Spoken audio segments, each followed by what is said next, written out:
मत्ती रचित सुसमाचार 3 अध्याय 1 से लेकर 17 तक। उन दिनों में यूहन्ना बपतिस्मा देने वाला आकर यहूदा के जंगल में यह प्रचार करने लगा, मन फिराओ, क्योंकि स्वर्ग का राज्य निकट आ गया है।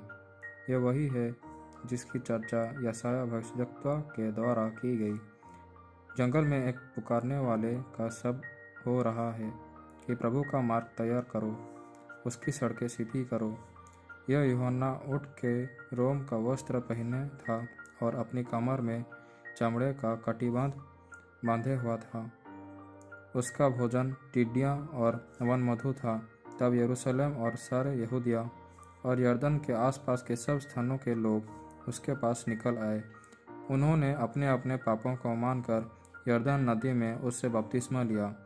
जब उसने बहुत से फरीसियों और सदुकियों को बपतिस्मा के लिए अपने पास आते हुए देखा, तो उनसे कहा, हे साप के बच्चों, तुम्हें किसने जता दिया कि आने वाले क्रोध से भागो?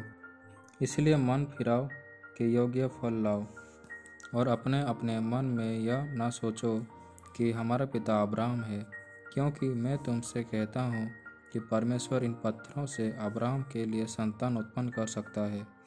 अब कुल्हड़ा पेड़ों के जड़ पर रखा हुआ है, इसीलिए जो पेड़ अच्छा फल नहीं लाता वह काटा और आग में झोंका जाता है। मैं तो पानी से तुम्हें मन फिराव का बपतिस्मा देता हूँ, परंतु जो मेरे बाद आने वाला है वह मुझसे शक्तिशाली है। मैं उसकी जूती उठाने के योग्य नहीं। वो तुम्हें पवित्र आत्मा और आग से बपतिस्मा देगा।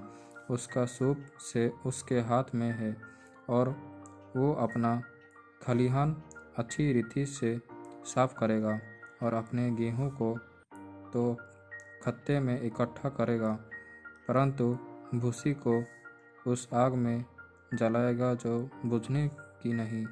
उस समय यीशु गलील से यरदन के किनारे यूहन्ना के पास उससे बपतिस्मा लेने आया, परंतु यूहन्ना यह कहकर उसे रोकने लगा, मुझे तो तेरे हाथ से बपतिस्मा लेने की आवश्यकता है, और तू मेरे पास आया है। यीशु ने उसको यह उत्तर दिया, अब तो ऐसा ही होने दे, क्योंकि हमें इसी रीति से सब धार्मिकता को पूरा करना उचित है। तब उसने उसकी बात मान ली, और यीशु बपतिस्मा लेकर तुरंत पानी में से ऊपर आया, और देखो, उसके लिए आकाश खुल गया, और उसने परमेश्वर के आत्मा को कबूतर के समान उतरते और अपने ऊपर आते देखा। और देखो, यह आकाशवाणी हुई, यह मेरा प्रिय पुत्र है, जिससे मैं अत्यंत प्रसन्न हूँ।